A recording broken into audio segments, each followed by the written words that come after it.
Assalamualaikum dear students. Dear student, today we are going to discuss about ions. आज हम देखेंगे ions के बारे में. आयंस आर दो species which are carrying either positive or negative charge.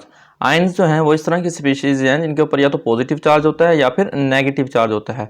Species से क्या मुराद? स्पीशीज से मुराद कोई भी आप कहें एटम हो सकता है, मॉलिक्यूल होता है जिसके ऊपर पॉजिटिव या नेगेटिव चार्ज हो, उसको हम आयन कह देंगे. मिसाल के तौर पर यहाँ पर सोडियम, पोटाशियम और मैग्नीशियम की अगर बात करें, इनके ऊपर क्या है, सबके ऊपर पॉजिटिव चार्जेस हैं, तो ये सब के सब क्या हैं, हमारे पास आयन है. इसी तरह से अगर हम इनकी बात करें जिनके ऊपर नेगेटिव चार्ज हैं, ये भी क्या है, आयन है. यानी हम कह सकते हैं आयन की दो किस्म हो सकती है, यानी जिनके ऊपर पॉजिटिव चार्ज होता है और जिनके ऊपर नेगेटिव चार्ज होता है. तो टाइप्स ऑफ आयन कितनी हैं? टू टाइप्स हैं, कैटाइन और एनाइन. कैटाइन क्या होती हैं? Cation are those types of ions which है पॉजिटिव चार्ज ऑन देम. जिनके ऊपर क्या होता है, पॉजिटिव चार्ज होता है, उनको हम कैटाइन कहते हैं. मिसाल के तौर पर सोडियम, पोटाशियम, मैग्नीशियम, यानी मेटल्स की कैरेक्टरिस्टिक्स होती है, मेटल इजीली इलेक्ट्रॉन लूज करती हैं और उनके ऊपर पॉजिटिव चार्ज आ जाता है. तो मेटल जो होती हैं वो अमूमन क्या होती हैं, कैटाइन होती हैं. ठीक है, यानी वो अपना इलेक्ट्रॉन खारिज करेंगे और वो कैटाइन में तब्दील हो जाएंगी. दूसरी जानिब अगर हम एनाइन की बात करते हैं, एनाइन क्या है? Type of ions. आयन की वो वाली किस्म having negative charge on it, जिनके ऊपर क्या होता है, नेगेटिव चार्ज होता है, उनको हम एनाइन कह देते हैं. For example chloride, bromide, iodide, etc, ये सब के सब क्या हैं, एनाइंस हैं. तो आयंस क्या है? आयंस कोई भी ऐसी चीज जिसके ऊपर पॉजिटिव या नेगेटिव चार्ज हो, उसको हम आयन कह देते हैं. फिर हमने कहा आयन की दो किस्में हैं. कौन कौन सी? एक पॉजिटिव चार्ज रखने वाले आयन और दूसरे जो है वो नेगेटिव चार्ज रखने वाले आयन. पॉजिटिव चार्ज रखने वाले आयन को हमने कैटाइन का नाम दिया और नेगेटिव चार्ज रखने वाले आयन को हमने एनाइन का नाम दिया. उसके बाद हम देखते हैं कि कैटाइन बनते किस तरह से है.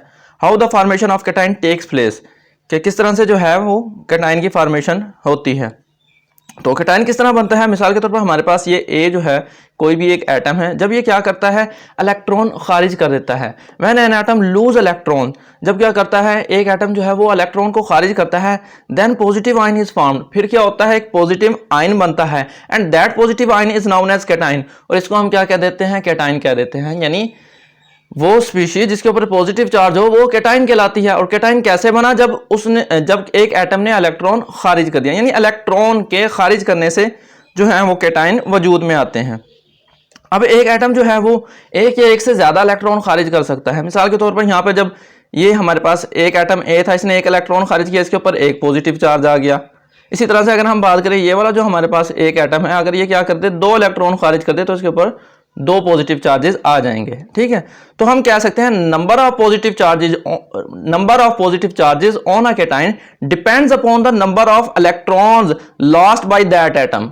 ठीक है, जो एटम के जरिए इलेक्ट्रॉन खारिज होंगे, जितने खारिज होंगे उतने ही उसके ऊपर पॉजिटिव चार्ज आ जाएंगे. मिसाल के तौर पर सोडियम जो है वो एक इलेक्ट्रॉन खारिज करता है, उसके ऊपर पॉजिटिव 1 चार्ज आ जाता है. इसी तरह से अगर हम बात करें कैल्शियम की, कैल्शियम के अंदर ये एबिलिटी होती है, उसके आउटर मोस्ट शेल के अंदर जो है 2 इलेक्ट्रॉन होते हैं और वो 2 इलेक्ट्रॉन खारिज करके जो है पॉजिटिव 2 चार्ज जो है वो गेन कर लेता है. इसी तरह से अगर हम एल्यूमिनियम की बात करें, एल्यूमिनियम के आखिरी शेल के अंदर 3 इलेक्ट्रॉन होते हैं और वो उन 3 इलेक्ट्रॉन को खारिज करके उसके ऊपर 3 पॉजिटिव चार्जेस आ जाते हैं. तो ये था हमारे पास फॉर्मेशन ऑफ कैटाइन. अब formation of cation is an endothermic process. ठीक है, अक्सर शॉर्ट में पूछा जाता है the formation of cation is an endothermic process explain. इसकी हमने वजाहत करनी होती है. तो एंडोथर्मिक प्रोसेस पहले होता क्या है ये हम देखते हैं. एंडोथर्मिक प्रोसेस एक ऐसा अमल होता है जिसके अंदर एनर्जी का इस्तेमाल होता है, उसको हम कहते हैं एंडोथर्मिक प्रोसेस. तो ये क्या है, हमारे पास एक ऐसा अमल है कैटाइन का बनना जिसके अंदर एनर्जी का इस्तेमाल होता है. मिसाल के तौर पर जब ये एटम ए है, जब हम इसको क्या करेंगे, हीट अप करेंगे, इसको हीट देंगे. हीट करने से क्या होगा, जो इसका आउटर मोस्ट इलेक्ट्रॉन होगा वो रिमूव हो जाएगा. तो इसमें क्या हो रहा है, क्योंकि हीट इन्वॉल्व हो रही है, एनर्जी इन्वॉल्व हो रही है हीट की फॉर्म में, तो क्या है, एनर्जी का क्योंकि इस्तेमाल हो रहा है, तो इस वजह से इसको हम क्या कह देंगे, एंडोथर्मिक प्रोसेस कह देंगे. The formation of cation is an endothermic process because it use energy, क्योंकि इसमें क्या होता है, एनर्जी का इस्तेमाल होता है टू रिमूव द इलेक्ट्रॉन को खारिज करने के लिए. That's why the process of the formation of cation is called endothermic process. यही वजह है कि हम कैटाइन के बनने के अमल को एंडोथर्मिक प्रोसेस भी कहते हैं, कि इसका जो बनने का अमल है वो एंडोथर्मिक प्रोसेस के जरिए होता है. उसके बाद हम बात करें, हमने कहा एनर्जी इस्तेमाल होती है. मैग्नीशियम की अगर बात करें, मैग्नीशियम में क्या होता है, मैग्नीशियम जो है जब उसको हम हीट करते हैं, हीट करने से जो है उसका इलेक्ट्रॉन जो है वो रिमूव हो जाता है. तो एक इलेक्ट्रॉन निकालने के लिए जो है मैग्नीशियम के आउटर मोस्ट शेल से हमें 738 किलो जूल पर मोल एनर्जी जो है वो रिक्वायर होती है. यानी हमें इतनी एनर्जी देना पड़ रही है, जब इतनी एनर्जी देना पड़ रही है तो ये क्या है, हमारे पास एक एंडोथर्मिक प्रोसेस है। नेक्स्ट चलते हैं एनाइन की तरफ। एनाइन क्या होता है, एनाइन बिल्कुल कैटायन का ऑपोजिट होता है। एनाइन किस तरह से बनता है, हमने कहा कि जो हमारे पास पॉजिटिव चार्ज रखने वाले आयंस होते हैं उनको हम कैटायन कहते हैं, इसी तरह से नेगेटिव चार्ज रखने वाले आयंस को हम एनाइंस कहते हैं।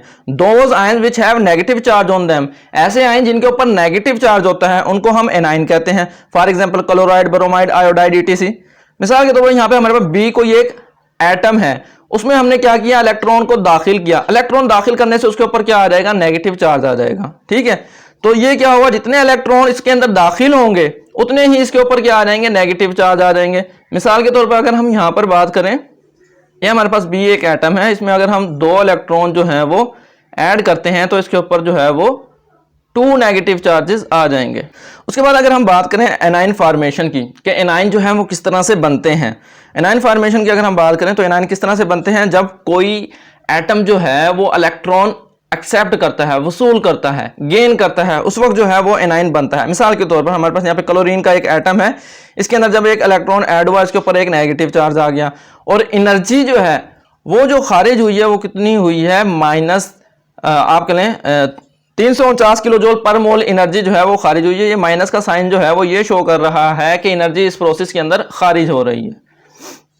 तो एनर्जी क्यों खारिज हो रही है, क्योंकि इसमें क्या होती है, अट्रैक्शन होती है। अट्रैक्शन के दौरान जो है वो एनर्जी अमूमन रिलीज होती है।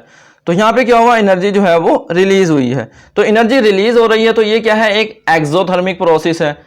तो हम कह सकते हैं the formation of uninegative ion is an exothermic process. Uninegative ion से क्या मुराद है, यूनिनेगेटिव आयन से मुराद ये है कि जिसके ऊपर एक नेगेटिव चार्ज होता है, जिसके ऊपर क्या होता है, एक नेगेटिव चार्ज होता है, उसको हम क्या कह देते हैं, यूनिनेगेटिव आयन कह देते हैं। तो the formation of uninegative ion is an exothermic process, यानी उसके अंदर क्या होता है, एनर्जी जो है वो खारिज होती है। जी अगर हम बात करें कितने नेगेटिव चार्ज आएंगे, वो डिपेंड करता है कि कितने इलेक्ट्रॉन उस एटम ने वसूल किए हैं। अगर एक इलेक्ट्रॉन वसूल किया है तो एक नेगेटिव चार्ज आएगा, 2 इलेक्ट्रॉन वसूल किए हैं तो 2 नेगेटिव चार्ज आएंगे। जैसे कि ऑक्सीजन के केस में ऑक्सीजन के पास ये एबिलिटी मौजूद होती है कि ऑक्सीजन जो है वो 2 इलेक्ट्रॉन एक्सेप्ट कर सकता है। तो जब वो 2 इलेक्ट्रॉन एक्सेप्ट करेगा तो उसके ऊपर 2 नेगेटिव चार्जेस आ जाएंगे। ठीक है, तो हम कह सकते हैं number of negative ions form depends upon the number of electrons gained by that atom. ठीक है, यानी जितने आप कह लें कि ऊपर नेगेटिव चार्ज आएंगे आयन के ऊपर, वो किसके ऊपर है, उसका इन्हिसार है कि कितने इलेक्ट्रॉन उसने रिसीव किए हैं। उसके बाद हम बात करें नेगेटिव और positive ions containing group of atoms. ठीक है, नेगेटिव और पॉजिटिव आयन जिनके साथ क्या होता है, एटम्स के ग्रुप होते हैं। मिसाल के तौर पर हम हाइड्रोक्सल की बात करें, हाइड्रोक्सल ग्रुप के ऊपर -1 चार्ज होता है, सल्फेट के ऊपर -2, फास्फेट के ऊपर -3। तो ये हमारे पास क्या है, ऐसे आयंस की मिसालें हैं जिनके पास क्या होते हैं, ग्रुप ऑफ एटम्स मौजूद होते हैं। दूसरी जानिब अगर हम बात करें positive ions containing group of atoms, ये तो था negative ions containing group of atoms, उनकी एग्जांपल ये हैं। और positive ions containing group of atoms, उनकी एग्जांपल जो है वो अमोनियम आयन, ठीक है, कार्बोनियम आयन, इसी तरह से हाइड्रोनियम आयन, ये सब क्या है, इनके एग्जांपल्स हैं। उसके बाद नेक्स्ट आ जाता है हमारे पास मॉलिक्यूलर आयन। मॉलिक्यूलर आयन क्या होता है, मॉलिक्यूलर अगर आयन की बात करें, जिस तरह से हमने ऊपर बात की कि जब एक एटम जो है वो क्या करता है, इलेक्ट्रॉन को आप कहें रिलीज करता है या फिर गेन करता है, तो उससे क्या होता है, हमारे पास या तो कैटायन बनता है या फिर एनायन बनता है। बिल्कुल मॉलिक्यूलर आयन भी इसी तरह बनते हैं, जब मॉलिक्यूल जो है वो या तो इलेक्ट्रॉन को खारिज करते हैं या फिर इलेक्ट्रॉन को हासिल कर ले, तो उस वक्त हमारे पास जो है वो मॉलिक्यूलर आयन वजूद में आते हैं। तो किस तरह से इसको डिफाइन कर सकते हैं, molecular ions are found when a molecule lose or gain an electron, जब क्या करता है वो या तो इलेक्ट्रॉन को खारिज कर दे या फिर उसको जो है वो गेन कर ले, तो उस वक्त जो है मॉलिक्यूलर आयन वजूद में आते हैं। तो मॉलिक्यूलर आयन में अगर हम बात करें तो मॉलिक्यूलर आयन जो है वो पॉजिटिव चार्जेस वाले ज्यादा होते हैं, जैसे कि CH4 पॉजिटिव, CO पॉजिटिव, इसी तरह से N2 पॉजिटिव।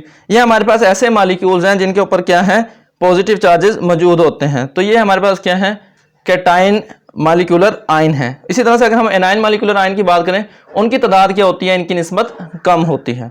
तो स्टूडेंट्स, उम्मीद है आप लोगों को समझ आई होगी। इंशाल्लाह फिर मुलाकात होगी नेक्स्ट लेक्चर के अंदर, तब तक के लिए अल्लाह हाफिज़।